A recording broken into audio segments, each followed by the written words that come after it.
The King by Kieran Marsden. We were a pool team, waiting to play the best team in the league, to decide who was going to win that year. I think there were 5 of us, 2 warming up as we sipped our cokes. Only Matthew had a beer. He was a couple years older, being captain and everything.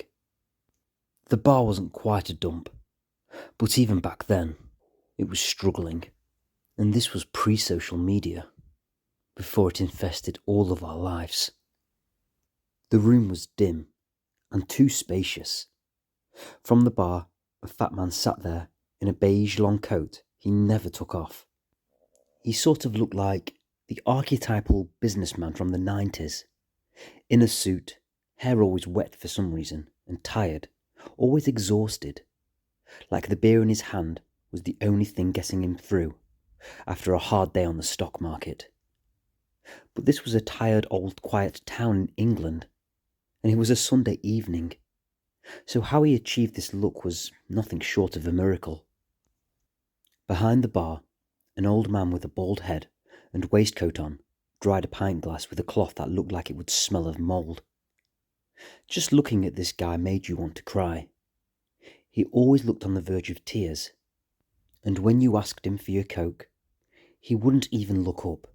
He would always look longingly at the ground as he moved, as though he was remembering some Italian sweetheart he once knew, that had been snatched away from him in the height of their love. Sat at the opposite side of the pub was a woman. She looked about 70, but dressed like she was 17. Leather boots, a pink top, dyed blonde hair that looked brittle, and hilariously turquoise eyeshadow and fake lashes, and skin that looked orange. And she always had an unlit cigarette in her hand, with the same eyes as the barman, looking at the ground longingly, remembering the last time she got a good seeing to, probably in the late 80s. I wish her and the barman would just get together and save me the depression. Anyway, me and my mates were waiting for the other team to arrive. There was definite mystique about them. We had heard on the grapevine that they mocked us. Cocky kids, they called us. Well, I suppose looking back we was 16 and yeah, we were probably cocky too. So fair one, I'll give them that. But at the time, it wasn't like that. Oh no. In our eyes, they needed putting away. But I don't think any of us believed we could do it. For one reason only, one man, a legend. Elvis. I don't mean the real deal. He is dead no matter what the conspiracy theorists say. But that would have made an interesting story. But I don't write them like that anymore. Sorry. So yes, we were warming up for our crunch match against the best in town. We were on home ground, the Ship Inn, waiting for them to arrive.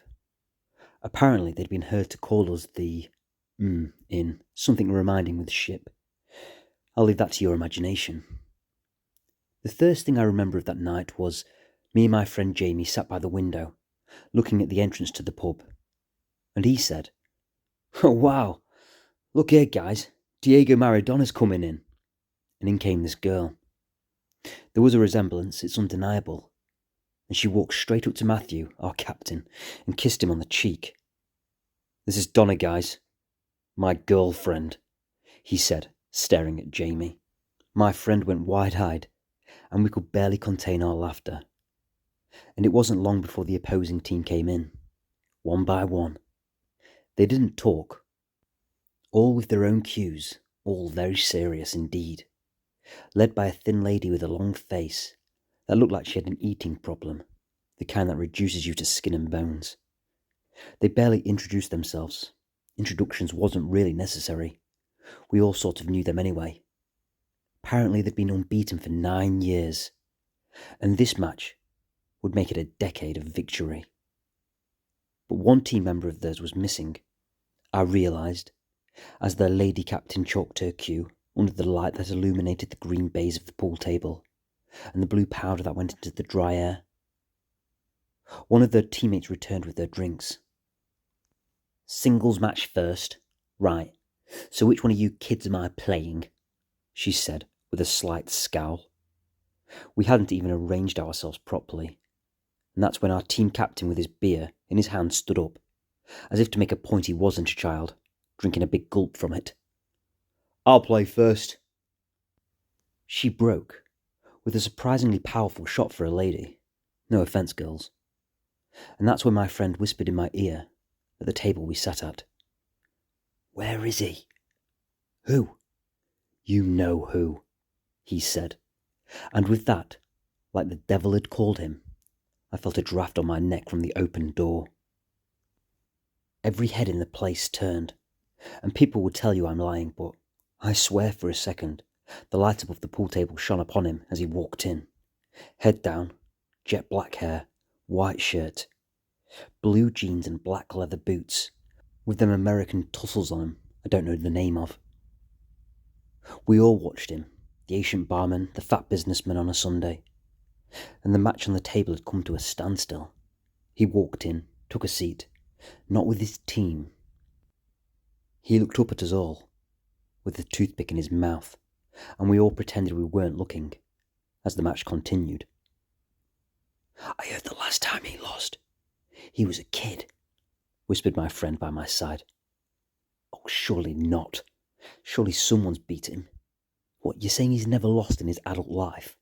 I said. "Apparently not. I heard he beat Ronnie O'Sullivan once.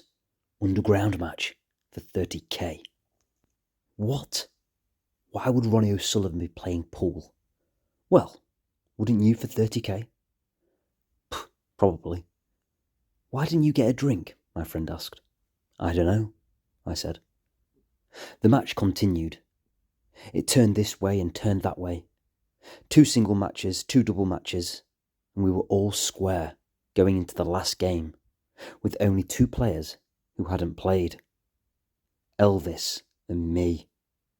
Whoever won the match, won the league, won everything we had worked for all season. I stood up and took my cue towards the table. Matthew had had 3 pints. That hits an 18-year-old quite hard. He took me by the arm, hard, and moved me to a darkened corner of the pub. "This is huge. We can win the league. Shame it's you playing for it, no offence, but if it wasn't against the rules, I'd put myself back in. But I can't. Right, play it safe. If you go after him, you'll expose your weaknesses. Make it hard for him. Just do your best. Let's be honest, you're not going to win. He's never lost, I've heard. Apparently beat Alex Higgins once at a snooker game and took a black eye for it. Just do what you can," said Matthew. I could see he was a little drunk. His eyes had a wobbliness about them. He thought he was whispering, but Elvis, who was stood near the table, chalking his cue and chewing on that toothpick, probably heard every word. Talk about not playing it cool. I walked up to the table. The thin lady captain of the opposing team flicked a coin and trapped it between the back of her hand and her palm. She looked at Elvis, as did I. He just nodded at me. "What then?" "Huh? Heads or tails, kid, jeez." "Oh, sorry, heads?" "No, it's tails," she said, without showing anyone except herself. "Our break," she said, winking at Elvis, who didn't even look her way. He took the white ball and got down for the shot. The balls clattered everywhere, and one by one, I watched him sink the yellows down the pockets. It was hopeless. They dripped away like my hope, and finally, he was on the black. He got down to the shot. Some people were not even looking. It was inevitable. It always had been, really. Why did I even pick up my cue? To be honest, I was barely disappointed. He hit the shot and it rattled. It rattled in the jaw. And there was a ooh. I watched the barman, the businessman, and the mutton dressed as lamb all look over. All the pool players sat up in their seats, and all eyes fell on me. It suddenly dawned on me. This was a real chance. Only my reds left, and the black over the pocket. Surely not. So it was my turn. He didn't sit down. He didn't believe in me. There was a tension in the air, though. Something tangible. A question was going to be answered. I got down and began to shoot. One by one, the reds went down the pockets. But obviously, I didn't play it right. I had one red left, and it was on the far cushion. I couldn't shoot it. I could attempt the double, but it was an almost certain miss. Then, the king would be crowned. So I looked at the black as I chalked my cue. I got down to it and aimed at it. "What the hell's he doing?" said Matthew. I hit it, right on its edge, and it wobbled in the jaw and was spat back out, back onto the green cloth of the table, and coming to a standstill, right beside my red. "Why on earth did you do that?" said Matthew. "No talking to a teammate while they're at the table," said the skinny captain. Matthew put his head in his hands. "2 shots, she said to Elvis. He came to the table. But there was no shot for him, really. My plan had sort of worked. I watched him frown, staring at the match before him. The most emotion I had seen come from his face all evening, and it slowly dawned on everyone else. He was in a bit of a predicament. I don't know about that," said the skinny captain. "Don't you have to play your own ball?" she said. "Nope, nothing wrong with that," said the barman. He was leaning over the bar now, his eyes wide and alive, transfixed on the game. Eyes that made me feel alive. Elvis got down quick, and he took his shot. But the black did nothing. All the energy was transferred into my red, and it moved around the table, and it went down the pocket. It wasn't the only thing that dropped. So did Elvis's toothpick. "It's only 1 shot, though. You're both on the black," said the skinny captain, looking at me slowly, like she'd seen a ghost. Everyone was looking at me. Every eyeball in the bar, all the pool players, were now stood up.